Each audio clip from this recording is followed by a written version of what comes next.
Hello guys, welcome to gadgets and mobiles. இன்னைக்கு நம்ம சேனலில் பார்த்துட்டு பார்த்தீங்கன்னா ஒரு ஒன் ப்ளஸ் ஃபோன் தான் பார்த்துட்டு இருக்கோம். இது ஒன் ப்ளஸில் ஆக்சுவலாக ஒரு 5G யூனிட் தான். அது ஒரு 5G யூனிட் பீஸ்லாம் பார்த்தீங்கன்னா ஓரளவுக்கு சூப்பராகவே கண்டிஷனாக இருக்குது. கர்வ் டிஸ்பிளேவோட இருக்குது. இதோட வேரியன்ட் என்னன்னா 8GB RAM 128GB பில்லோட இருக்குது. பின்னாடி வந்து பேக் டோரில் அந்த மாதிரி ஸ்க்ராச்சஸ் இல்லை. இந்த ஃப்ரேம் மட்டும் லைட்டாக மைண்டில் சின்ன ஸ்க்ராட்ச் இருக்குது. சேம் டைம் இதோட டிஸ்பிளே பார்த்தீங்கன்னா AMO LED display plus LED plus வந்து உங்களுக்கு வந்து 120Hz ரெஃப்ரெஷ் ரேட்டோட இருக்கும். மேலே ஒரு ஸ்க்ராட்ச் கார்டு இருக்குது, அதை எடுத்து காமிச்சிடும். பீஸ்லாம் பார்த்தீங்கன்னா ஓரளவுக்கு ஓகே தான். லைட்டாக மைல்டாக சின்ன சின்ன ஸ்க்ராச்சஸ் இருக்குது.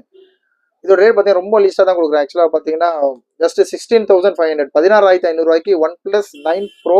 இந்த 9 ப்ரோலாம் கிட்டத்தட்ட ஒரு 25,000 30,000 வித்துட்டு இருந்தோம் கொஞ்ச நாளைக்கு முன்னாடி கூட சொல்கிறேன் நான். One plus 9 pro 8GB RAM 128GB பில்லோட ஒன்லி டிவைஸ் தான். 16,500 16,500 கொடுக்குறோம். தேவைப்படும் ரொம்ப சீக்கிரமாக கால் பண்ணுங்கள். சேனலில் சப்ஸ்கிரைப் பண்ணலன்னா அதெல்லாம் சப்ஸ்கிரைப் பண்ணுங்க. பாருங்க பின்னாடி டிஸ்பிளேலாம் பாருங்கள், சூப்பராக இருக்குது. இதோட கிளாரிட்டி எல்லாமே